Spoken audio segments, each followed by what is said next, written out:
Célula, pequeño grupo estudio bíblico de la Iglesia de Presbiteriana de Bayside. Autor, Reverendo John C. Clay. Capítulo 109, Ni entre nosotros hay quien sepa hasta cuándo. Salmo 74, 1-11. Apelación a Dios en contra del enemigo. Masquil de Asaf. ¿Por qué, oh Dios, nos has desechado para siempre? ¿Por qué se ha encendido tu furor contra las ovejas de tu prado? Acuérdate de tu congregación, la que adquiriste desde tiempos antiguos, la que redimiste para hacerla la tribu de tu herencia, este monte de Sión, donde has habitado.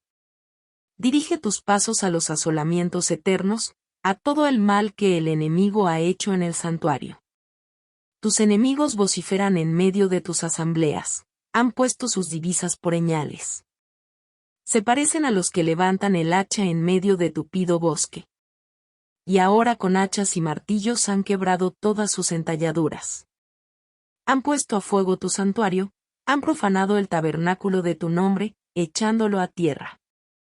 Dijeron en su corazón, destruyámoslos de una vez, han quemado todas las sinagogas de Dios en la tierra. No veamos ya nuestras señales, no hay más profeta, ni entre nosotros hay quien sepa hasta cuándo. ¿Hasta cuándo, oh Dios, nos afrentará el angustiador? ¿Ha de blasfemar el enemigo perpetuamente tu nombre? ¿Por qué retraes tu mano? ¿Por qué escondes tu diestra en tu seno? Amén. En el texto de hoy, ¿cuál es el contenido que el autor de Salmos ora con frustración? ¿Y cuál es la enseñanza que le da esto a usted? El texto de hoy es un poema de Asaf. Asaf vivió en la misma época de David y es un director del coro. Sin embargo, al ver los antecedentes de la época, podemos decir que en vez de la época del rey David es de la época del tiempo cuando el pueblo de Israel es llevado prisionero por Babilonia. Por tanto, se considera que no fue Asaf sino uno de los descendientes de Asaf quien escribió este poema. En el texto de hoy hace referencia que los hombres de fe estaban cuestionando al ver que Jerusalén es destruido y el lugar santo es saqueado por Babilonia. Y estos cuestionamientos pueden lógicamente surgir mientras vivimos en este mundo. Judá estaba siendo destruido completamente por Babilonia. En el versículo 4 dice, 4 tus enemigos vociferan en medio de tus asambleas, han puesto sus divisas por señales. Estas palabras significan que Babilonia levantó sus banderas después de conquistar a Judá. Y explica qué acciones tomaron después de conquistar a Judá. En los versículos 5 al 8, 5 se parecen a los que levantan el hacha en medio de tupido bosque. 6 y ahora con hachas y martillos han quebrado todas sus entalladuras. 7 han puesto a fuego tu santuario, han profanado el tabernáculo de tu nombre, echándolo a tierra. 8 dijeron en su corazón, destruyámoslos de una vez, han quemado todas las sinagogas de Dios en la tierra. Al ver estas palabras, Babilonia destruyó el lugar santo con hachas y todo lo que se encontraba en él o lo tiraba en el suelo degradando todos los objetos santos. Y lo prendió en fuego el templo, así como todas las sinagogas que había en toda Judá. Ocurriendo semejante atrocidades. El autor de Salmos estaba clamando a Dios cómo era posible ocurrieran estas cosas si en verdad Dios estaba vivo. Sin embargo, todo esto había sido profetizado y anunciado por el profeta Jeremías que iba a pasar exactamente como estaba pasando. La razón por la que Dios permitió que pasara semejante barbaridad es porque el pueblo de Israel había dejado a Dios atrás y vivían con una fe falsa, quemando y destruyendo todo aquello que creían con falsedad. El lugar santo representa el cuerpo de Jesús, y los objetos del lugar santo simboliza pronosticando a Jesucristo. Por tanto, todo lo que es el lugar santo es representar a Jesús quien es el unigénito Hijo de Dios, pero estaban sirviendo con una fe falsa lo que significaba nada. En otras palabras, no es el objeto del lugar santo lo que considera valioso, Dios ve valioso la fe de las personas que lidia con los objetos de Dios. Por esa razón, los objetos de las iglesias es muy precioso y valioso porque fueron edificados sobre los esfuerzos de los hermanos cristianos y sobre todo son objetos expresamente para glorificar y adorar a Dios y llevar las buenas nuevas de Dios.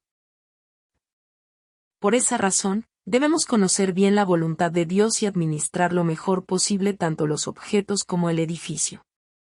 Pero siempre recordemos que por más hermosa edificación sea la iglesia, si las personas que habitan en esa iglesia no viven con fe no es nada. Un edificio de esa manera puede ser derrumbado fácilmente o pasar a ser de otras personas.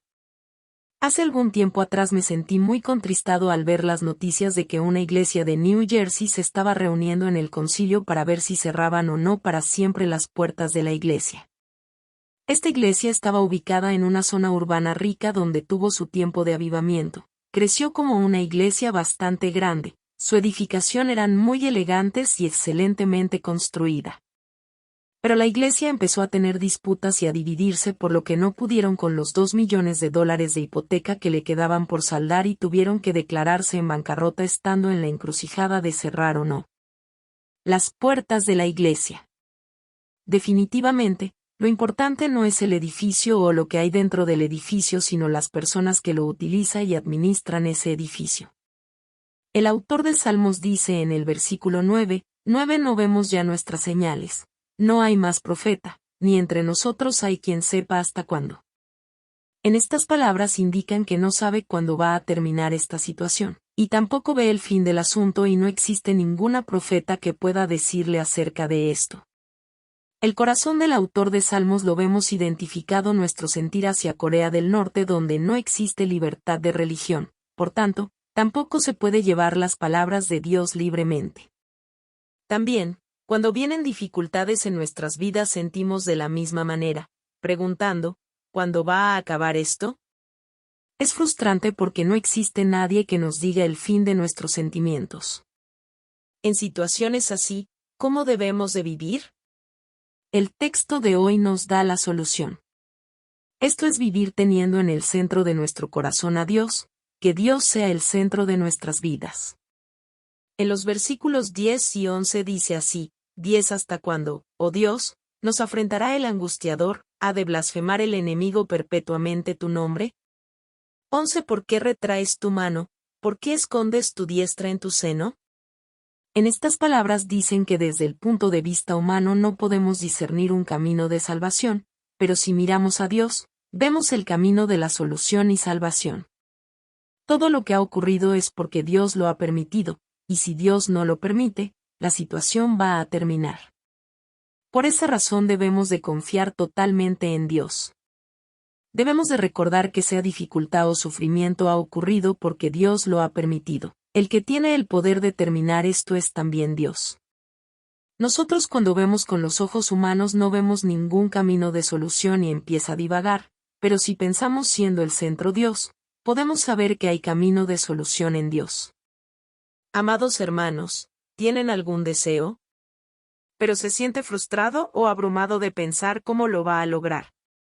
Piense en Dios, tengan fe que Dios es el que hace lograr todos sus deseos. Ustedes solo tienen que orar y clamar a Dios, y realizar nuestro trabajo con paciencia y persistencia esperando en Dios. Cuando es así, toda la situación frustrante y abrumadora se va a convertir en realidad en su deseo realizado. ¿Tiene todavía alguna situación frustrante que no se ha solucionado? Vamos a hablar respecto a eso cómo podemos solucionar. Vamos a compartir lo nuevo que ha sentido y ha decidido con las palabras de hoy.